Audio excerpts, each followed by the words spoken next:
This is a video on leadership. And leadership is a set of 64 basic functions that can be variously delivered. And the fixed inventory special social class of people called managers as a way to deliver leadership function is a mania of the West from Sir Francis Bacon's Panopticon, but it doesn't work very well at all. But in the context of dictatorial fathering in the West and Descartesian minds that don't value body and emotions and social relationships, that run roughshod over people, and liberating ideas to trample their way through life to become pure, which is both the virtue and the cost of the West. In that context, psychopathic, conceptual Descartesian, running roughshod leaders is the norm and fits the culture and fits its needs. I'm going to talk about types of leadership here. And first I'm going to do what I call insanely great growth and insanely great products leadership, because this is timely due to Steve Jobs' disappearance from the earth. And basically, you've got to understand that most of his design decisions throughout his career were disasters. And only after he got married did he begin to actually lead well. This is probably due to Asperger's, and he was unable to value and respect and notice the reactions of other people until he had a wife every night at home to interpret the world for him. He was very, very lucky with Apple, and they expected to sell at most 2,000, and they sold hundreds of thousands. And so here he was at 30 years old with hundreds of millions of dollars, and he was an owner CEO for most of his life.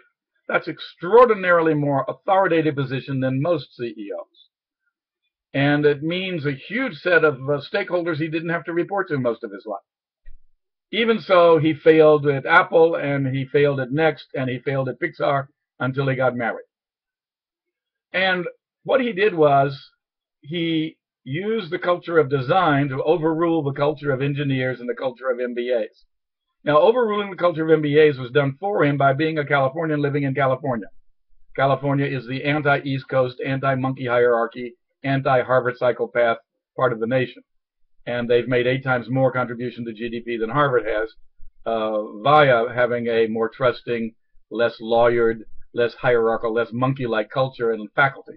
Stanford has far fewer monkeys on the faculty than Harvard has. Now, Steve Jobs overruled engineers by saying that most engineers never did any engineering, and they were trained in college not to do any work. And that's quite literally true.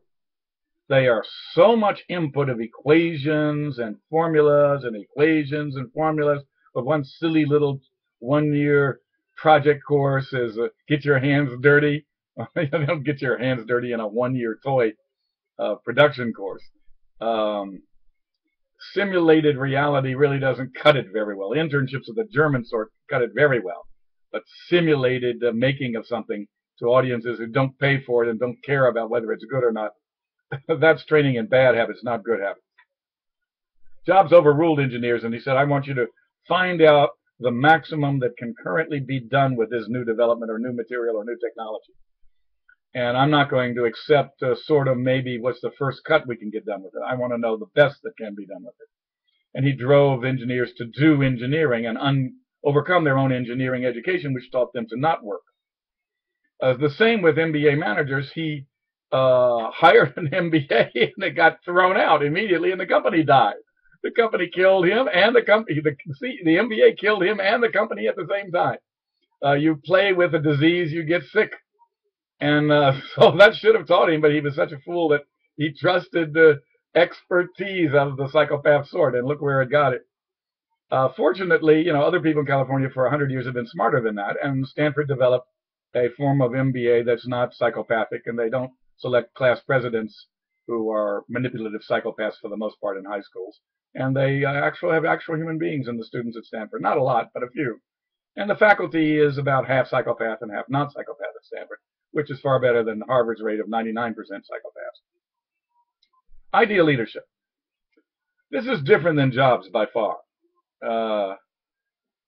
Particular designs And products that were formerly just mechanical became ecosystems with a software input, output, use ecosystem around the product. Like John Seeley Brown's The Social Life of the Information turned into The Social Life of Devices. Idea leadership is quite different. Idea leadership is where someone uses language so well that their name for something dominates how people think about it throughout whole society, or where there is a problem that's been a whole generation of people have tried and failed to solve, and somebody has the idea that unlocks solutions to it. And basically, it's sort of a mental whistle point or tipping point. And idea leadership requires mapping the flows of ideas and alternate theories for things and alternate frameworks for looking and interpreting things, mapping all that better than other people, doing good information reduction of it, and then finding the points of high leverage. In business, idea leadership is immensely valuable because it builds brand tremendously at low cost. And you don't pay for ads. Everybody advertises you because they're talking about what you said and what you did for free. So idea leadership can be understood as free advertising, free brand building. Then what we have is last man standing leadership, like Procter & Gamble. This is some company that's been around for 150 years through half a dozen wars and depressions and changes of government policy and ideology, and here they are still standing selling soap. And believe it or not, soap is something that a lot of people could sell and make. So if Walmart wanted to be the world's best soap company, they could blow P&G out of the world water immediately.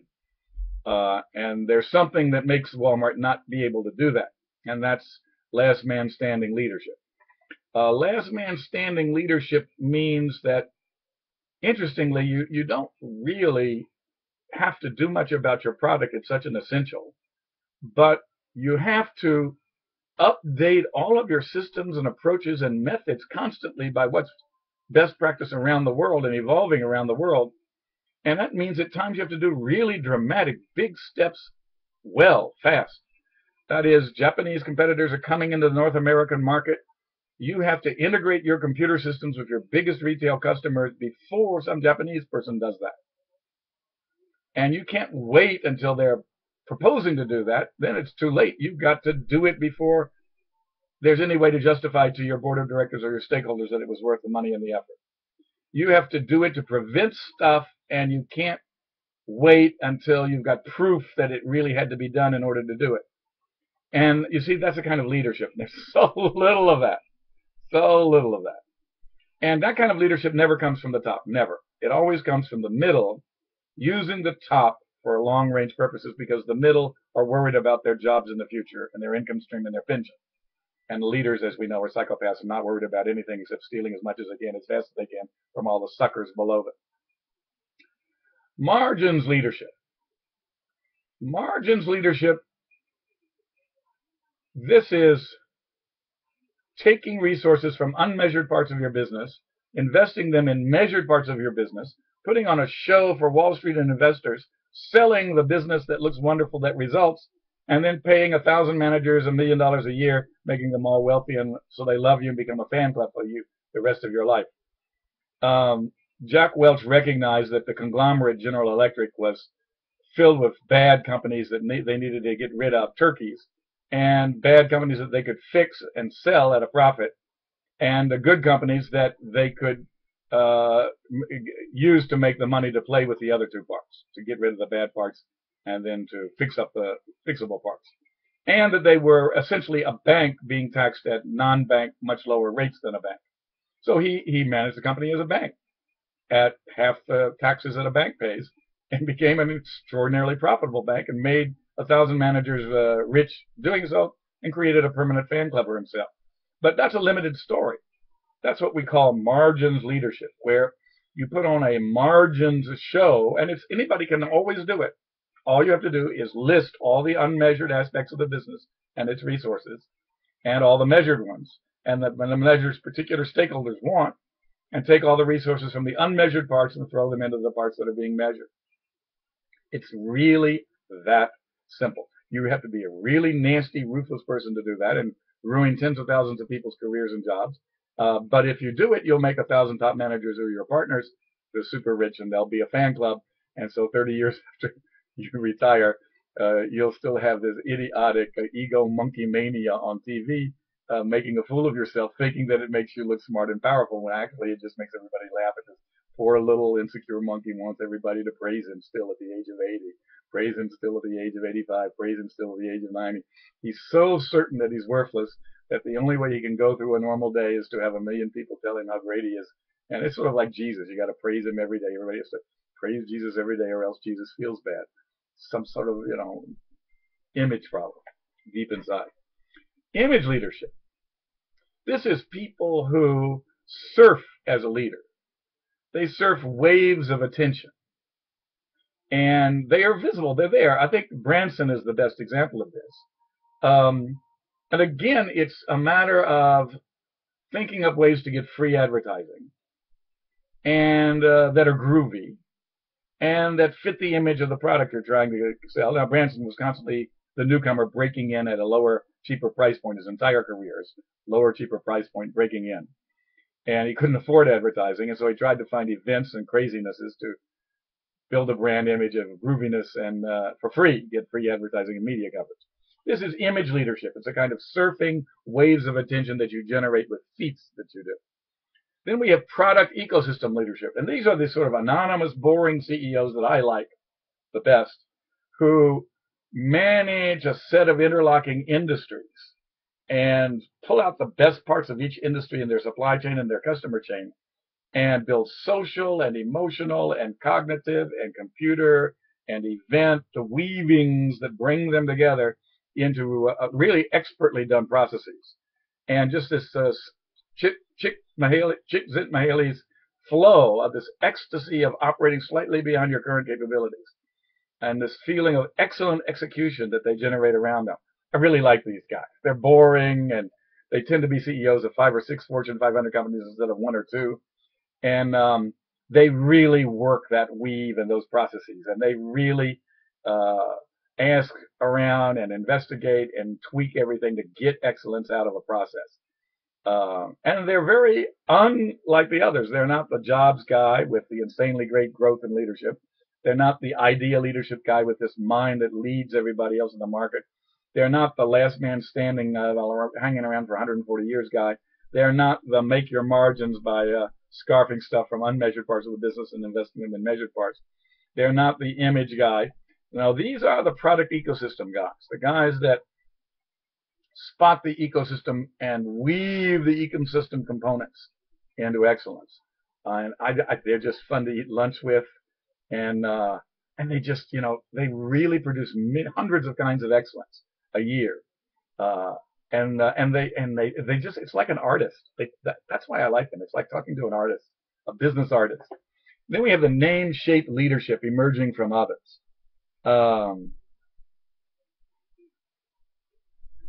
This is, you name and you shape leadership that emerges from other people reporting to you. You're the namer and the shaper of leadership that's being done by the people that report to you. This is a very East Asian style of leadership, in particular Japanese style, not Chinese style. And it's the main reason that it's going to be extremely hard for China to match Japan when they try to move up the value chain, because they don't have the knowledge flows and the spread of initiative through the middle that Japan has. And China's way, way, way, way too top down, as you saw in the Olympic Games. So it's going to be a real fundamental culture change in terms of dads and dadding, fathers and fathering, bosses and bossing. That's got to be fundamentally changed, because it's so antithetical of how knowledge has to flow in a modern corporation. So the name-shaping leadership type, naming and shaping leadership that emerges from others, is an indirect, non-linear, tweaking populations of intelligent agents interacting type of indirect leadership that's everywhere in the world becoming more important and more of what actual leadership is. But particularly since you have coalitions of firms in different industries cooperating on products that are systems things and not just individual. And we're going to see more and more of that style everywhere.